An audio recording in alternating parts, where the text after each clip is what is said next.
होने का सबूत नगीने की कॉन्स्टिट्यूंसी के लोगों ने किया है। आज चंद्रशेखर आज़ाद के लिए,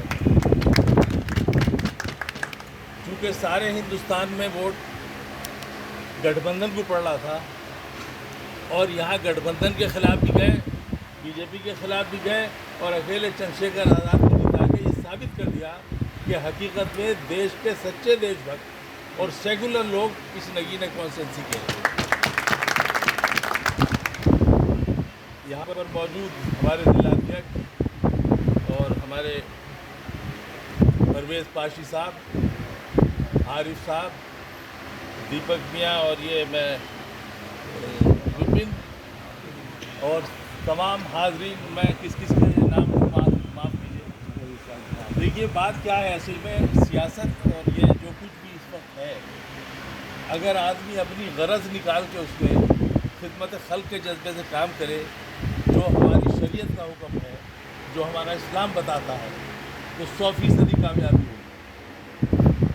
बेगरज लोगों ने वोट दिया चंद्रशेखर साहब को और वो इस वजह से जीत गए। और वोट इसलिए दिया क्योंकि उनकी नीयत बिल्कुल साफ थी। आज तक कांग्रेस हो चाहे समाजवादी, मैं खुल के नाम ले रहा हूँ, चाहे बीएसपी, हम लोगों ने सभी को वोट दिया। लेकिन अजीब बदकिस्मती है कि हाउस में अगर हमारे खिलाफ जुल्म हुआ है तो वहाँ हमारा नाम लेने से बचते हैं।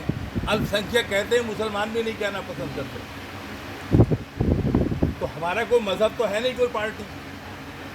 हमें तो वहाँ वोट करना है जहाँ हमारी बका हो, जहाँ मुल्क की सालमियत ज़िंदा रहे, जहाँ इंसानियत ज़िंदा रहे, जहाँ जातिवाद खत्म हो। मैं इसलिए लग जाऊँ पार्टी में कि मुझे टिकट मिलेगा तो हूँ, नहीं तो नहीं। तो इसके मायने ये है मैं ही बेईमान हूँ। तो जब मैं ही बेईमान हूँ तो मैं ईमानदारी का काम क्यों उम्मीद करूँगा कि ये आदमी की नीयत है, चूँकि नीयत वो देखता है। अगर हम नीयत साफ करके इसलिए चुने किसी को कि ये कौम की खिदमत करे, मुल्क की खिदमत करे, तो यकीनन मैं बता रहा हूँ जो ये जुल्म हो रहा है कि आने वाले 27 इलेक्शन में ख़त्म होगा और चंद्रशेखर आज़ाद सीएम बनेंगे इंशाअल्लाह। आज तक की तारीख उठा के देख लें, वैसे तो मस्जिदों में जामे तमाम तबलीगें हो हैं, इस्लाम के नाम पे ही बोलते हैं, लेकिन बुनियादी बात यह है कितनी इबादत कर लो, कितनी तहज्जुद पढ़ लो, अगर नीयत सही नहीं है, ईमान नहीं है, तो सब बेकार। क्या कुछ रहे कर कुछ रहे। मैं शेरवानी पहने फिर रहे, दाढ़ी लगा रहे हैं, रात दिन नमाज पढ़ रहे हैं और बेईमानी करते करते थक नहीं रहे, तो क्या सुन लेगा मेरी।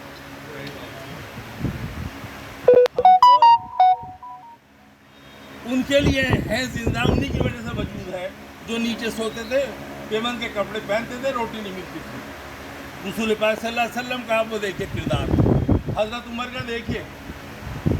हुकूमत इसलिए नहीं होती कि हराम का माल इकट्ठा कर लो, आज एक दफ़ा एमएलए हो जा, नस्लों तक इकट्ठा कर ले। ऐसे बेईमान को क्यों वोट दे रहा हूँ। अरे मैं अभी साइकिल पे घूम गया, 10 गाड़ी हो गई, तमाम टंगर खरीद लिए, फिर आ गया मैदान में, फिर मुझे वोट दे रहा हूँ। क्यों दे रहा हूँ? तुम्हें पता नहीं है कहाँ से आया माल। जो अपना घर बढ़ेगा, जो अपने इकट्ठा करेगा, आपका क्या भला करेगा। पहला आदमी मेरी उम्र में इतनी नीयत साफ सुथरी मैंने देखी चंद्रशेखर आज़ाद के जितना मैं करीब हूँ शायद ही कोई हो। बॉम्बे में जाके मिलादुन नबी पे तकरीर की और उसमें रसूल पाक सल्लल्लाहु अलैहि वसल्लम और हज़रत उमर के ऊपर तकरीर करी, तो वही आदमी कर सकता है यार जो उनको अक़ीदत मानता हो।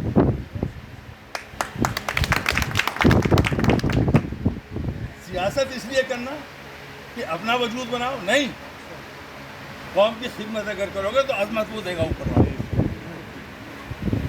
आज मुझे सबसे बड़ी खुशी है ये बच्चा, ये मकसूद भाई मेरे बचपन के दोस्त हैं, तो मुझे तो अभी मालूम हुआ, तो मैं इसे मुबारकबाद दे रहा हूँ कि अल्लाह पाक इसे हिम्मत दे, हौसला दे और हम साथ रहेंगे इंशाल्लाह। बिल्कुल सब साथ है, बहादुर लड़का है। लेकिन एक बात मैं सब लोगों से कह रहा हूँ, अल्लाह का वास्ता दे रहा हूँ, मेरी वजह से वोट मत दो, इनकी वजह से मत दो, किसी की वजह से दो। ईमान की रोशनी में वोट दो, अगर ईमानदार है तो दो, वरना मत दो। ये कोई बात नहीं है। तमाम एनआरसी में लोगों को नाश कर दिया गया, तमाम हमारे जो लीडर्स जो हैं तबाह कर दिए गए, फिर भी उन्हीं के साथ खड़े हैं। क्या वजह भाई? क्या मतलब क्या है? ये जो रात दिन कैंडिडेट घूम रहे हैं, ये कोई रिश्तेदार है क्या?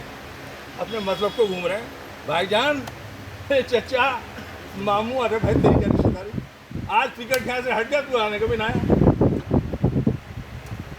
चंद्रशेखर आज़ाद साहब एक अननोन आदमी है, कोई जानता नहीं था, लेकिन उनकी नीयत अल्लाह पाक देख रहा था, इसलिए जीते हैं वो। यार बीजेपी को हरा दिया, समाजवादी को हरा दिया, कांग्रेस को हरा दिया, तो ये सिर्फ ईमान की ताकत थी। चंद्रशेखर साहब कुछ नहीं थे, और आज वो उसी पे काम कर रहे हैं। कह रहे हैं कि जब तक मैं जिंदा हूँ इसी तर्ज पे काम करूँगा, और मैं समझता हूँ जब इस तर्ज पे काम करेंगे, दुनिया की ताकत नहीं है कि उन्हें ऊपर ले जाने से कोई रोक दे। सीएम बनेंगे, पीएम बनेंगे। और ये जो यहाँ का मामला, आपसी पॉलिटिक्स, आपसी हसद, आपसी मुक्त, एक बात पूछ रहा हमें, मैं चाहूँ साहब ये बब्बू साहब का नाश हो जाए, ये बैठे ये तो सब अल्लाह के इख्तियार में कह रहे हैं, अगर होने तो होने का नहीं, अल्लाह के इख्तियार में है।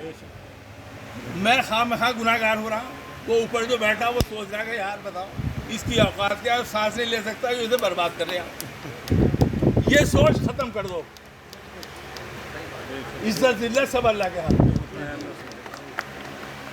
अरे यार, कारोबार करने के, पैसा कमाने के लिए कारोबार करो, खिदमत करने के लिए करो सियासत, तो इज्जत मिलेगी। मेरा भी ये यकीन है जो हराम का खाएगा इसमें वो साला जलील होगा।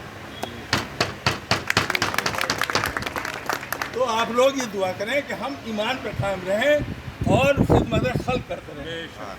ये दुआ करो, और इंशाअल्लाह अज़ीम जितने जालिम हैं बहुत जल्द यहाँ से दफाया हो जाएगा। हो गया और हो जाता। तो मैं तो ये दरख्वास्त कर रहा हूँ भाई, मेरी भी इज्जत का मामला, अगर मेरी कोई औकात वक्त है तो चंद्रशेखर को, आज़ाद को, जहाँ तक हो इन्हें मजबूत करो, इंशाअल्लाह अज़ीम हमें इज्जत मिलेगी। बहुत बहुत शुक्रिया। बर्खास्त कर दो, बर्खास्त करो मीटिंग। मैं मीटिंग ख़त्म करने का ऐलान कर रहा हूँ। ये कह रहे थे कि वो निधि को बता दो, भाई उसे तो अपना ही पता ना हो, तो खिदमत में लगा हुआ। नहीं बता रहा हूँ, पहले ऐसे नेताजी ने ये नहीं पता मैं निधि वो बिल्कुल नहीं है किसी शक्ल। ये तो इनके साथ दुआ है, देखो किस कदर दुआ थी। एक हवा चली, हाँ हाँ, कसम खुदा की, ऐसी हवा चली कि हर आदमी कह लिया केतली। अच्छा बेटे देखो मेरा जो मोबाइल किसी को घर नहीं से लेगा, जानता। वो पैसे वाले जिसमें पैसे रहते ये दुआई तो थी हैं, साहब। वो लगवाओ।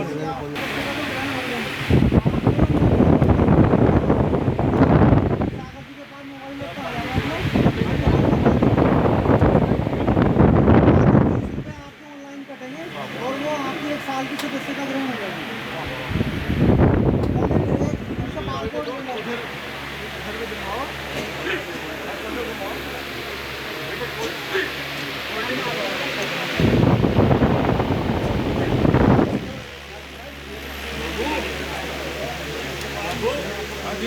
मोबाइल लो।